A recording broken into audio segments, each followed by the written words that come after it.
Le week-end du 2 et 3 octobre, l'association Corenco a organisé pour la première fois dans la région un week-end chantant à Saint-André-de-Seignan. Week-end parrainé par l'organisme Chansons Contemporaines. Et quoi de plus naturel que d'axer ce week-end convivial sur le thème de la gastronomie? Regardez. Pendant 2 jours, 150 choristes de tous âges et de tous horizons se sont retrouvés à la Mosaïque pour chanter dans la convivialité, dirigés par des chefs de chœur de chansons contemporaines. En fait, Chansons Contemporaines, c'est une association à rayonnement national. En fait, on parraine différents événements chorales.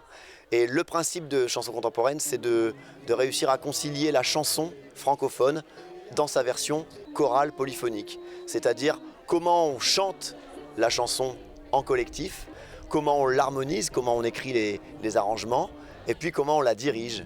Voilà, donc on parcourt les routes de France avec ces événements chorales au service de la chanson.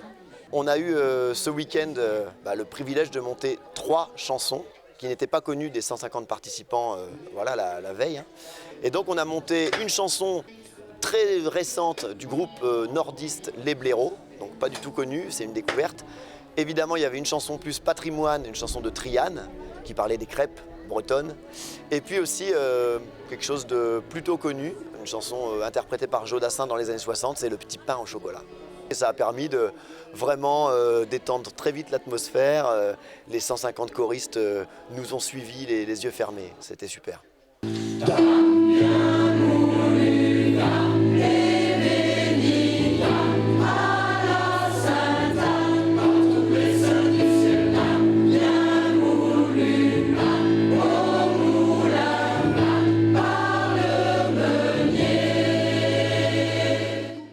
Une ambiance détendue et un résultat de qualité dont ont pu profiter les spectateurs venus écouter la restitution finale de fin de stage. Un premier stage réussi pour tout le monde. Je suis contente du résultat parce qu'il s'est déroulé de la façon dont on le souhaitait, question organisation. L'intendance est importante, la chanson matérielle aussi. Et surtout que les retours des choristes sont très très positifs. Ils ont partagé des moments forts. Et le résultat abouti qu'on a présenté n'est pas un vrai concert, c'est un résultat de rendu de chantier.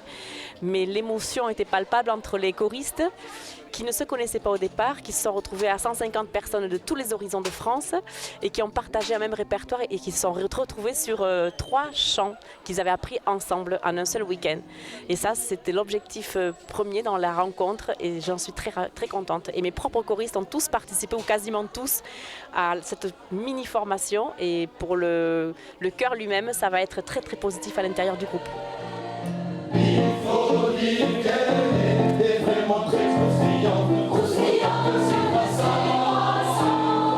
Du coin ou de très loin, quand on aime, on ne compte pas. Je fais depuis quelques années les week-ends chantants. À la base, c'était dans ma région en Lorraine, mais là, je commence à m'expatrier un petit peu et donc je suis arrivée ici dans les Landes. Voilà, ce soir, on prend le train de nuit. On fait des kilomètres, mais c'est pour voir les gens qu'on aime, faire des choses qu'on aime, donc on compte pas.